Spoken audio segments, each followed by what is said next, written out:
Hey there! If you're looking for a fun and easy way to earn rewards, including cash and prizes, check out the link in the video description.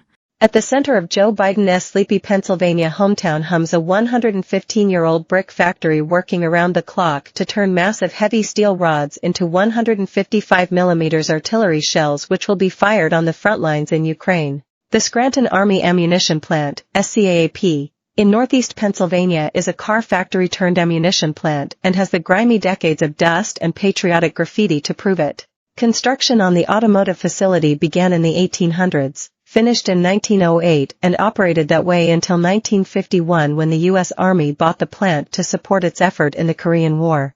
The manufacturing hub indeed looks straight out of the early 1900s, though its operators claim it is undergoing modernization efforts to keep up with the Pentagon's insatiable hunger for more rounds. The 15-acre compound contains 500,000 square feet of manufacturing facilities, utilizing its hundreds of employees and countless robots to create the weapons, and the Department of Defense, DoD, is putting them to good use. Currently, the plant is transforming red-hot steel billets into the NATO standard 155mm artillery shell, and the facility is contracted to produce 36,000 rounds per month, the plant's boss Richard Hansen told DailyMail.com. According to Hansen, the plant in Biden's hometown has received $418 million in recent years to modernize its facility and ramp up production capacity, and the 155mm rounds made there are fired by howitzer cannons and similar field guns. They have a range of about 24 miles and are packed with 24 pounds of TNT, causing them to explode violently on impact. Devastating against ground troops and armored vehicles, the 155mm are capable of sending steel shrapnel up to 160 feet in every direction. When filled with TNT and primed, the 155mm shells weigh just over 100 pounds apiece. The U.S. has already provided Ukraine over 2,155mm shells since Russia invaded the country in 2022. Since then, Congress has appropriated over $175 billion for Ukraine, but it is currently unclear how effectively the munitions are being used as Russian forces have recently broke through Ukrainian front lines near Kharkiv, a major city from which over 11,000 residents have recently been evacuated as Putin's military plans to push further into the region. The Ukrainian fortifications in the area were so weak around Kharkiv that Russian forces were able to simply walk through the front line. The shells made by the SCAAP make up the lion's share of U.S. 155mm manufacturing capacity, which is roughly 30,000 rounds per month, according to a recent report from the military news outlet Defense One.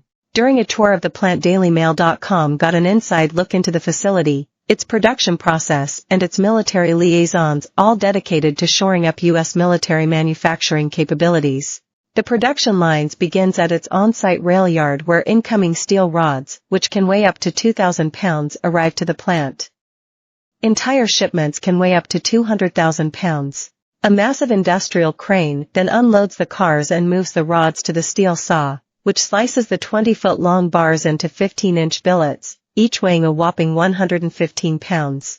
Once sawed, the billets are loaded by massive robot arms, which appear like animatronic robots seen at Disney parks, into several gigantic 2,000-degree furnaces.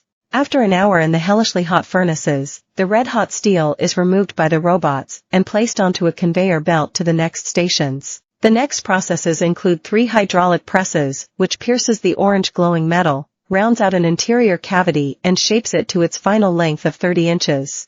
Once the red-hot steel is shaped into its 30-inch final length, the workers begin hot inspection, where they check the inner and outer dimensions for quality control. These human handlers, with the help of some robotic machinery, pick up the 1,800-degree metal every 5 minutes or so to ensure the material is up to the Army specifications.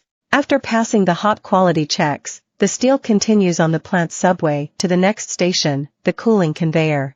Once chilled, additional personnel perform cold inspection where they again take the steel's measurements to make sure they conform to manufacturing standards. The steel that passes this quality test then gets reheated to 1,500 degrees I.